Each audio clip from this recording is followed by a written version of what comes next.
Bom, gente, dentro dessa série sobre direito previdenciário, eu tenho aqui a possibilidade de conversar com uma colega gaúcha que já está há cerca de 10 anos lidando com direito previdenciário.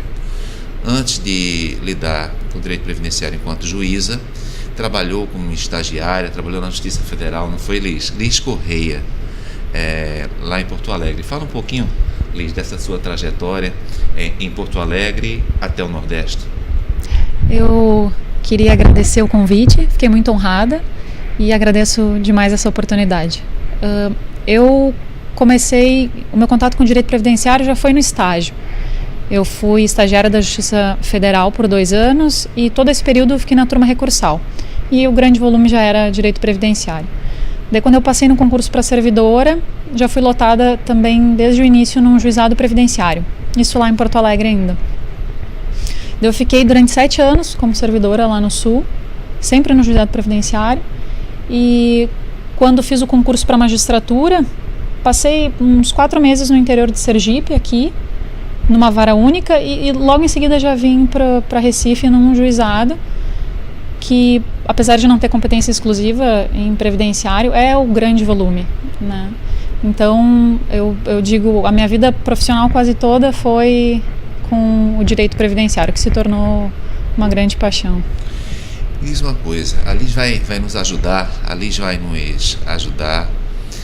nesse curso que a gente pretende fazer em aliança com a Universidade Católica de Pernambuco, né? A REJUF, Associação Regional dos Juízes Federais da 5ª Região, e a Universidade Católica de Pernambuco.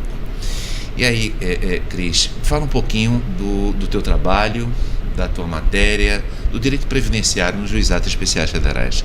Fala um pouquinho mais próximo do microfone. Claro. A gente aqui no juizado tem uma demanda grande de diversas matérias e ultimamente o volume maior tem sido de benefícios por incapacidade. Depois da divulgação das discussões sobre a reforma da Previdência, aumentou bastante o número de aposentadorias por tempo de contribuição. E de tempos em tempos, assim, sempre surge alguma revisional, alguma tese diferente nesse sentido. Eu gosto bastante dessa matéria de revisionais e acho bastante importante porque ainda é pouco tratada, pouco conhecida, pouco tratada, e a gente observa que o INSS comete uma série de equívocos no cálculo dos benefícios ou às vezes o sistema está mal alimentado, enfim. E as pessoas nem sempre têm acesso ou conhecimento suficiente. Então, a minha parte no curso vai ser sobre as ações revisionais. Espero poder contribuir um pouco, é uma matéria que eu gosto bastante. Fala um pouquinho da interiorização, quer dizer, você já participou aqui no Nordeste em varas do interior, em Sergipe, não é? Isso. Fala um pouco sobre a interiorização da Justiça Federal, né? Que começou no final dos anos 80 e intensificou-se a partir de 2007 e 2009 no Brasil. Interiorização. Será que o interior também está tendo, em relação ao direito previdenciário, as pessoas que moram no interior, uma assistência razoável? Porque durante muito tempo a matéria previdenciária ficava com a Justiça Estadual como competência delegada. Já de algum tempo ela começa a estar com a interiorização da Justiça Federal com a Justiça Federal. E aí, mudou alguma coisa? Eu acredito que sim. Acho importante a Justiça Federal assumir os seus espaços, né? Justamente pela pouca interiorização que a Justiça Federal tinha até pouco tempo atrás, a gente acabava abrindo mão dessa competência que é nossa, né? E acabava sendo exercida pela Justiça Estadual. Eu acho que na medida em que a Justiça Federal se estrutura, se organiza e consegue estar mais próxima da população com a interiorização, acho que a gente acaba ocupando um espaço que é nosso, né? É uma justiça especializada, é a competência nossa. Acredito que os nossos juízes estão muito preparados para lidar com essas matérias e acho que quem ganha é o cidadão, né, que consegue ver a justiça mais próxima, assim, dos seus interesses, das suas necessidades. E o relacionamento entre o INSS e a Justiça Federal? Porque se existe um volume muito grande de causas, se as pessoas conhecessem melhor os seus direitos, é possível que esse volume fosse ainda maior. Então, talvez o trato dessas questões no INSS pudesse reduzir essa grande demanda. E aí você estava falando há pouco comigo sobre essa aproximação entre o INSS, processos administrativos, e os processos judiciais em previdenciário aqui na Justiça Federal. Fala um pouco sobre isso, por favor. Exato. Quando teve a criação dos juizados especiais, tanto os estaduais quanto os federais, se observou que eles acabaram por atender uma demanda que estava reprimida. Eles não deslocaram da competência comum, né, a competência para os juizados. Era uma competência, era uma demanda que estava reprimida, que realmente não tinha acesso à justiça. E a gente ainda observa, infelizmente, que tem grande parte da população que não tem acesso, que não tem conhecimento dos seus direitos. Isso a gente nota no dia a dia. Às vezes as pessoas demoram muito tempo, a gente pergunta o que houve, eu não sabia que podia, que tinha direito. As pessoas ainda têm um desconhecimento grande dos seus direitos. E o INSS, por justamente estar mais próximo da população, o INSS é bem conhecido, todo mundo conhece o INSS, sabe que pode procurar, sabe que é lá que resolve. Sempre que o INSS conseguir fazer um bom trabalho de orientação das pessoas e de auxílio, inclusive, acredito que o direito vai ser melhor realizado, né? E as pessoas melhores atendidas e a justiça concretizada. LOAS. Fala um pouquinho sobre LOAS, né? Porque me parece que dentro desse tema que estamos falando, LOAS é um elemento, a lei orgânica de assistência social, né? Um benefício de prestação continuada. Faz parte desse universo de pessoas muito pobres que têm direitos e muitas vezes não sabem que têm direitos. Fala um pouquinho sobre LOAS. O LOAS, ele vem justamente atender as pessoas que estão ainda mais à margem, né? A gente nota que... Quem seriam essas pessoas? São os deficientes ou os idosos que realmente não têm meios de prover a própria subsistência e nem de tê-la provida pela sua própria família, né? E a legislação estabelece 1/4 do salário mínimo como requisito de renda per capita, que já foi também afastado pelo STF. Acaba sendo um norte na falta de algum outro elemento concreto, mas não é tão definidor. Então a gente nota que são famílias numa situação de vulnerabilidade extrema, né, que contam com um deficiente ou com um idoso e uma renda per capita baixíssima. E a gente observa nesses processos que são assim, situações realmente muito precárias de pessoas muito, muito vulneráveis. Quer dizer, que a questão da dignidade da pessoa humana, que a universidade fala, porque na verdade é um assunto fundamental, passa por essa assistência aos idosos maiores de 65 anos, passa por essa assistência a pessoas incapazes, não é? Absolutamente incapazes para exercer um trabalho, e às vezes, não é, Liz, são incapazes fisicamente, mas se pode dizer, mas não são incapazes intelectualmente, mas não têm formação intelectual, sequer têm um curso fundamental, portanto também se tornam incapazes intelectualmente. De fato, todas essas questões têm que ser levadas em consideração, tanto pelo INSS quanto pela Justiça, quando essas demandas chegam para nós.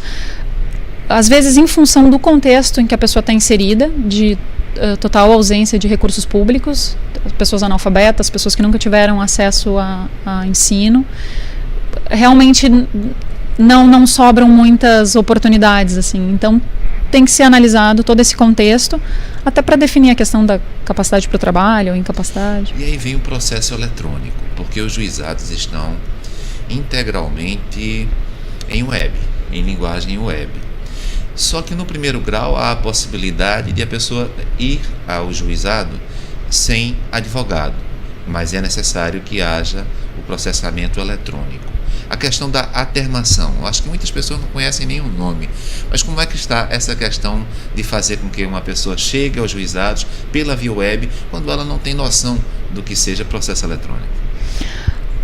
Como a lei dos juizados permite o ingresso da demanda sem advogado no primeiro grau, as sedes da Justiça Federal sempre tem um setor de atermação. Aqui em Recife, ali na Avenida Dantas Barreto, a gente tem esse setor, um setor de atermação, que se destina a receber essas pessoas que querem ingressar com as suas demandas sem o auxílio de um advogado. são servidor e terceirizados que estão ali para orientar e para recolher a documentação necessária e dar início nesse processo. A gente observa que é uma ferramenta para as pessoas que justamente, talvez de outra forma, não tivessem acesso à justiça, conseguirem buscar os seus direitos. A afluência de pessoas na termação é uma afluência grande, ou a maior parte dos processos são ajuizados com advogados? Eu acredito que a maior parte dos processos são ajuizados com advogado, até porque a gente observa que a gente tem grandes escritórios, bons escritórios que já estão bem estruturados até para captar essa demanda. Então não é significativo o número, e às vezes algumas pessoas também vão mais atrás de orientação, né? Elas vão, perguntam e acabam por não ajuizar o processo porque não era lá, ou porque não tinham ido no INSS ainda. Às vezes funciona também como um setor de informações, de auxílio. Compara um pouco Porto Alegre, onde você trabalhou como estagiária, como servidora, não é isso? E no Nordeste, Sergipe, Pernambuco, onde você está como juíza. Então você tem essa experiência em duas regiões, na quarta região, na quinta região. E aí, o perfil de causas é um perfil semelhante? O perfil de causas eu diria que é um perfil semelhante, as discussões são as mesmas. A gente nota que a realidade às vezes é um pouco diversa.